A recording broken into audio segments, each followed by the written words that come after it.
All right, listeners, strap yourselves in for this deep dive.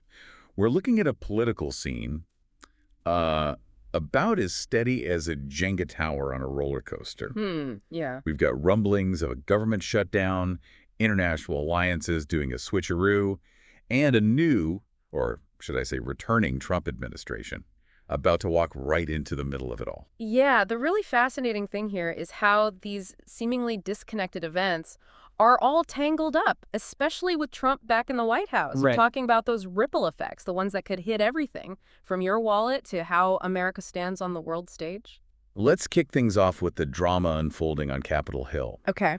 This potential government shutdown, it seems like Trump's throwing jabs before he's even settled back into the Oval Office.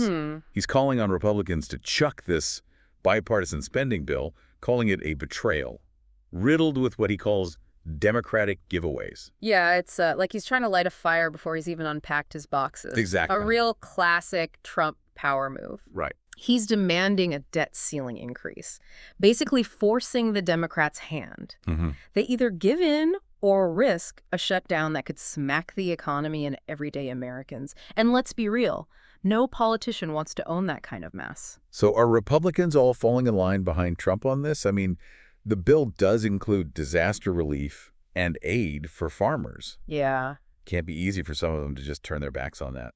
You're right. There's definitely some friction in the party. Speaker Mike Johnson, he's trying to hold things together, saying the bill actually sets things up for greater Republican control over the budget in the new year. But then you've got figures like Elon Musk, Oh, yeah, who's co-leading Trump's Department of Government Efficiency, right? And he's echoing Trump's criticisms, demanding a complete do-over. Whoa, having Elon Musk in that position is pretty wild. It really makes you think how much pull he'll have on Trump's choices. Yeah.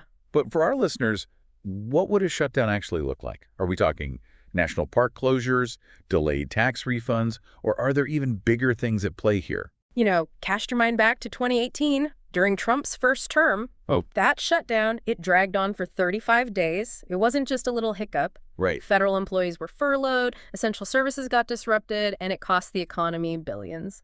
But beyond the money, you can't forget the political fallout, the public trust eroding, the finger pointing, the whole chaotic feeling. Okay, that's a pretty bleak picture. Yeah. So are we saying a shutdown is a sure thing? It's too early to say it's a done deal, but those warning signs are definitely flashing. Really comes down to how much sway Trump has over his own party and if Democrats are willing to budge. Okay, so we've got this potential political earthquake brewing in Washington, but then things get even more interesting when we look at the global stage. Yeah. You mentioned Putin's long game earlier. What exactly does that mean, and how does it tie into Trump's return to the White House? Putin, he's a master chess player, always thinking a few steps ahead. And his actions, especially in Syria, they give us a peek into his playbook. He projects strength, but when he bumps up against a truly resolute opponent, he often backs down. Okay, let's back up a bit. Remind our listeners what happened in Syria and why it matters to this discussion. Syria was a major flashpoint a few years back. Russia went all in, pouring resources into propping up the Assad regime. Yeah. They were presenting it as the symbol of their global influence. But then when Assad's regime started to crumble, Putin changed his tune pretty quickly. He pivoted to negotiating with the new leadership, basically ditching his original stance. So is this a sign that Putin is all bark and no bite? It's not quite that simple. Putin is a strategist, you know? He's willing to adapt, recalibrate, even retreat if it helps him reach his ultimate goals. And those goals are? Weakening the West, pushing Russia back to a dominant position, and fundamentally reshaping the global balance of power. Right. And here's where things get even more interesting. He's forming alliances with countries like China, Iran, and surprisingly, North Korea. North Korea. Yeah. They've always seemed like the loner on the playground. How did they get pulled into this? That's what makes this so significant. Okay. This growing Russo-North Korean alliance is a real game changer. It has huge implications for the incoming Trump administration and potentially for global stability as a whole. We're talking about those reports of North Korean troops fighting alongside Russian forces, right? Yeah. Actually on Russian soil in the Kursk region. Exactly. It's a historic shift. For the first time in over a century, Russia has invited foreign troops onto their territory. And it's not just any troops, it's North Korean troops, adding another layer of complexity, another layer of unpredictability, you know? Wow, that's a mind-ender. This alliance is like finding a penguin hanging out with a camel in the Sahara Desert. Really makes you wonder what Putin's really up to. It suggests that he's not just focused on the conflict in Ukraine. He's building this network of alliances designed to challenge that Western-led world order that's been in place for decades. And this is the world Trump is stepping into, a world where the old rules, well, they might not apply anymore. And speaking of Putin's long game, this alliance with North Korea really showcases how he's actively building a network to challenge the existing world order. So it's not just about grabbing land in Ukraine. No. It's about reshaping the whole global power structure. Exactly. This all sounds like a recipe for some seriously increased tensions. Exactly. Putin's transforming Russia's economy and society, gearing them up for war. He's pouring money into the military and tightening his grip on power. Those alliances with China, Iran, and North Korea, they give him economic and military backing, help him dodge those Western sanctions, and most importantly, they present a united front against the West. It's like he's creating his own exclusive club, one that's definitely anti-West. And this is the world Trump's walking into. A world where those old rules might not apply anymore, and the stakes are sky high. Think about it. Trump's America First approach was all about pulling back from global affairs and putting America's interests front and center. But this new world order might need a different kind of leadership.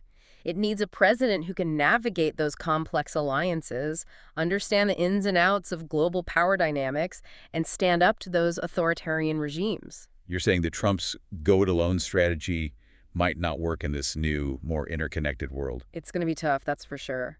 This new world order needs a delicate balance of diplomacy, strength, and strategic partnerships. It demands a president who gets those complexities of global power dynamics while also recognizing what everyday Americans need and are worried about. It's a tall order, especially with Trump's reputation for being unpredictable. Yeah. Makes you wonder what his relationship with Putin will be like this time. Will they butt heads, or will they find some common ground? That's the key question, especially since Trump has said he admires Putin in the past. But on the flip side, he's also been willing to challenge Russia, especially when it comes to energy. Right. His approach to Ukraine will be another big indicator. Will he see them as a valuable ally, one that deserves continued support? Or will he just see them as a bargaining chip in his dealings with Putin? So much uncertainty, it's enough to make your head spin. But let's change gears for a minute and talk about Ukraine.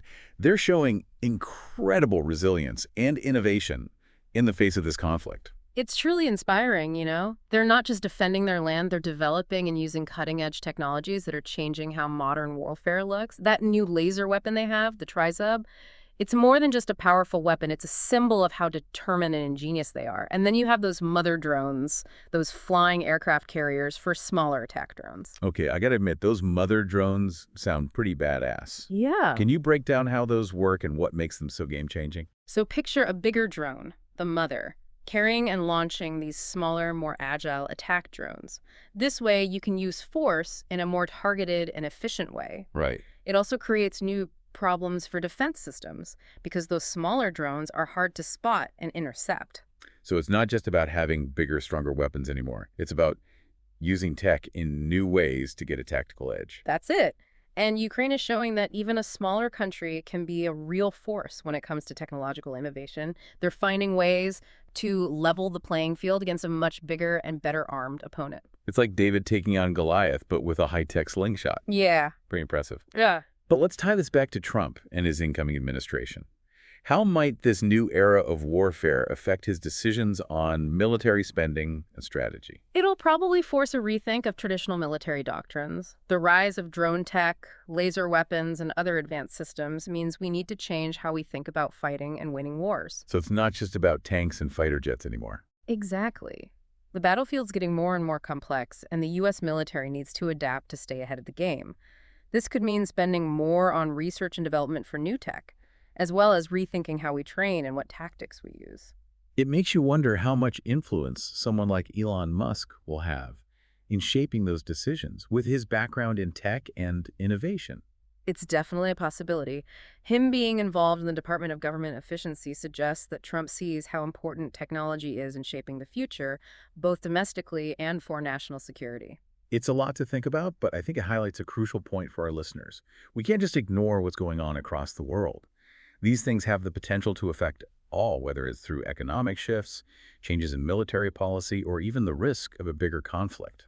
You're absolutely right. And it's not just about understanding the events themselves. It's about getting those underlying trends and motivations that are shaping this new world order. It's about realizing that we're all connected and that the choices leaders like Trump make will have ripple effects around the globe. So it's not about freaking out, but about staying informed, engaged, and maybe a little cautious. Exactly. It's about being aware of the challenges and opportunities this new world order brings and being ready to adapt to a landscape that's changing quickly. Well put.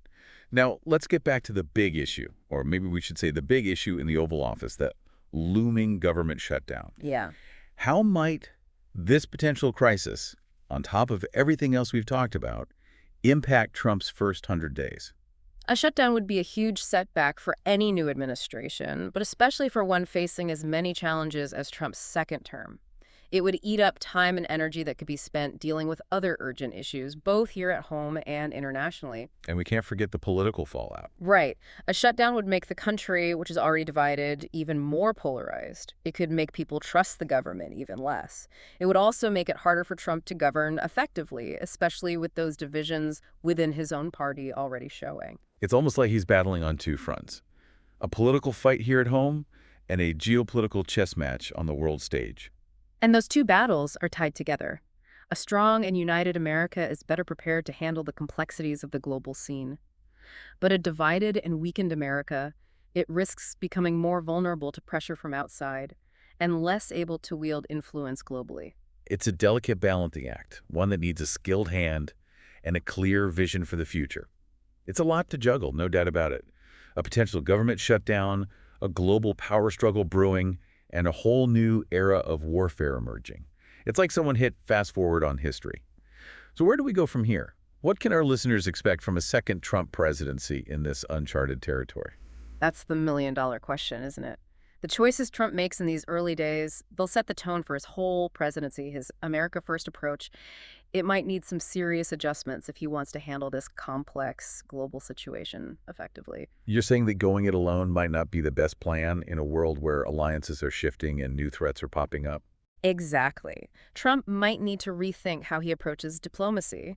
He might need to recognize how strategically important it is to build and keep strong alliances, especially with those countries that share America's values about democracy. But wouldn't that clash with his whole America First idea? It's a tough balance, that's for sure. But the world's changed a lot since his first term. The challenges the U.S. is facing, they need a more, I guess you could say, a more sophisticated approach. Trump will need to show strength and resolve, but he'll also need to understand how important it is to work together and build strategic partnerships on the world stage. And what about here at home? We've talked about the possible government shutdown, but there are bound to be other issues too, like the economy being uncertain, social divisions, all of that. Absolutely. Trump's inheriting a country that's deeply divided politically and socially, and he's going to have to find a way to bridge those gaps, bring people together, and restore that sense of unity. And that's not going to be easy, especially considering how polarizing he is as a person. So it seems like Trump's second act is going to be a real test of his leadership. Can he adapt? Can he compromise? Can he find common ground both here at home and with other countries? It's a do-or-die moment, not just for Trump, but for America's place in the world. If he steps up to the challenge, he could reshape the global order in a way that benefits America and its allies. But if he stumbles, the consequences could be huge, really significant. It's a lot of pressure. But then again, we are talking about Donald Trump. He seems to thrive under pressure. You're right. He's never been one to shy away from a fight or from making bold choices. We'll just have to see if those instincts will help him in this new, unpredictable world. One thing's for sure, it's going to be fascinating and maybe a little bumpy along the way. Yeah, buckle up, everyone. So for our listeners who might be feeling a bit overwhelmed by all this, and it is a lot to process, what's the main takeaway? What should they be paying attention to as this new chapter unfolds? Stay informed, stay involved, and don't be afraid to ask those tough questions. Now's the time to think critically and be an active citizen. Don't just swallow what you hear from politicians or the media. Do your own research, question everything, and form your own opinions. Because in a world that's changing this quickly, just sitting back and watching isn't an option. Exactly. We all have a part to play in shaping the future, whether it's voting, talking about politics, or just staying informed about the things that really matter. Well said. And that's what this deep dive is all about, giving our listeners the knowledge and insights they need to navigate these complicated times and be active in shaping the world around them. It's been a really interesting conversation, lots to think about. Absolutely. A big thank you to all our listeners for joining us on this deep dive. We'll be back next week to explore more of the issues that matter most. Until then, stay curious, stay informed, and stay engaged.